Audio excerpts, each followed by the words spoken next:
Hello there, my name is Gabriel Sanchez and I'm with the Democratic Party of Georgia. I'm talking to you today from the comfort of my lovely home because I am socially distancing to prevent the spread of COVID-19. I'm here to talk to you today about voting by mail.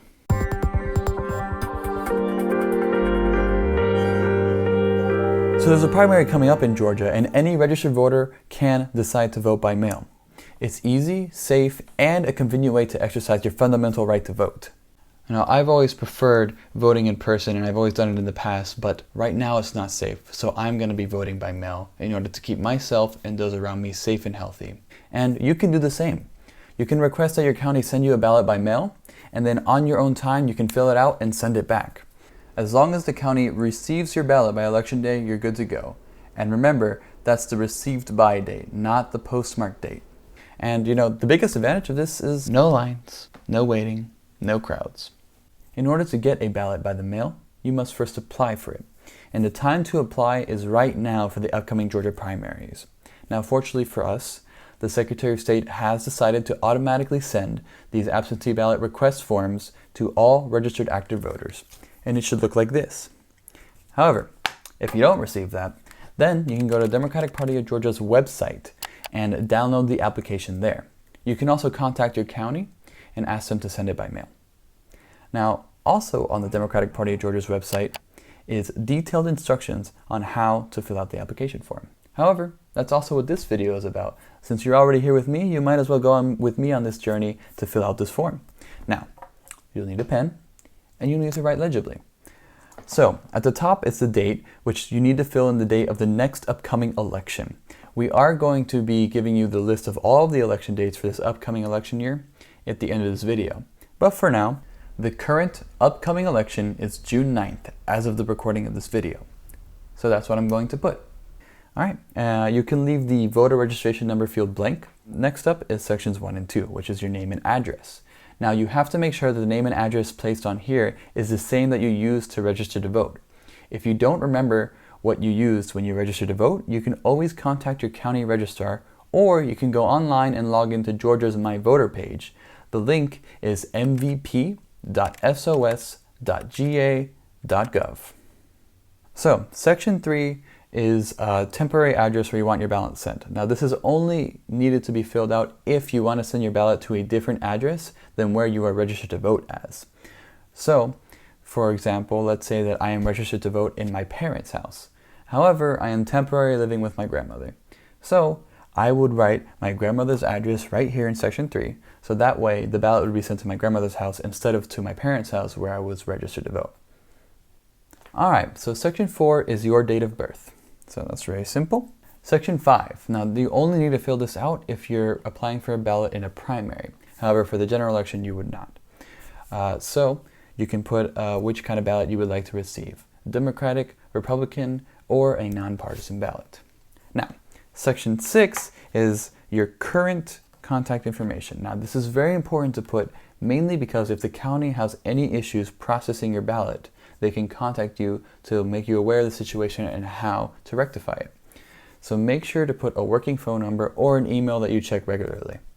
Now, section 7, 8, and 9 are all for signatures, but you only have to complete one of these to make sure that your application is processed. It is based on various factors to see which one you need to sign. Section 7 is the most common, which is you are filling out this application yourself. Now, a very important note here is that your signature has to match the signature that you use to register to vote. Now, if you register to vote with your driver's license, then it needs to match the signature on your driver's license. So make sure to make your signature as similar as possible. Now, section 8 is if you are filling out this application for someone who's illiterate or disabled. And then finally, section 9 is if you are filling out this application on behalf of a family member. So if you don't have either of those two situations, then you should be filling out section 7. However, if you don't know for sure which section you should be signing, you can always contact our voter protection hotline at 888-730-5816. Now, section 10 is for those who are 65 years or older, lives overseas, or are physically disabled. If you have any of these situations, then you can use this to get a vote by mail ballot for every single election in the 2020 cycle. So not just this primary election, but you will be receiving vote-by-mail ballots for all the elections this year. That includes this primary, the runoffs, and the general election in November. Now, if you don't have any of those situations, like myself, then you do have to apply for a mail-in ballot for every single individual election this year. So that includes this primary. You would have to apply again if there was a runoff. And you also have to apply again for the general election in November, as well as any runoffs after the general election. All right, and that completes the application. Time to celebrate, right? Let's go. But not really, because you still have to send in this application as soon as possible because they still need time to process it. Now, we do expect a lot of people to be voting by mail in this election, so do not delay. Make sure to get it in early. Now, there are multiple ways to submit your application for your vote by mail ballot.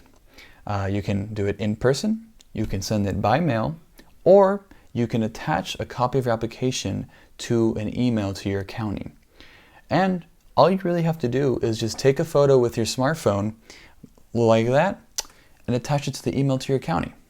Now, if you need more information on where to get your contact information for your county, like email and phone number, you can go to georgiademocrat.org/where-do-I-submit-my-application to vote by mail. And that's it. Now, just sit back and wait for your ballot to arrive in the mail. Now, it should take about a week or so, but if it doesn't come, then you should contact the Georgia Voter Protection Hotline for help. You can call us at 888-730-5816. As I promised, here is a complete list of the voting dates for 2020. These are very challenging times for all of us, but we are all working together to move forward with both our lives and this election, because this election is going to impact our lives. So let your voice be heard. There's never been a more important time to vote. Thank you so much, and have a good one, y'all.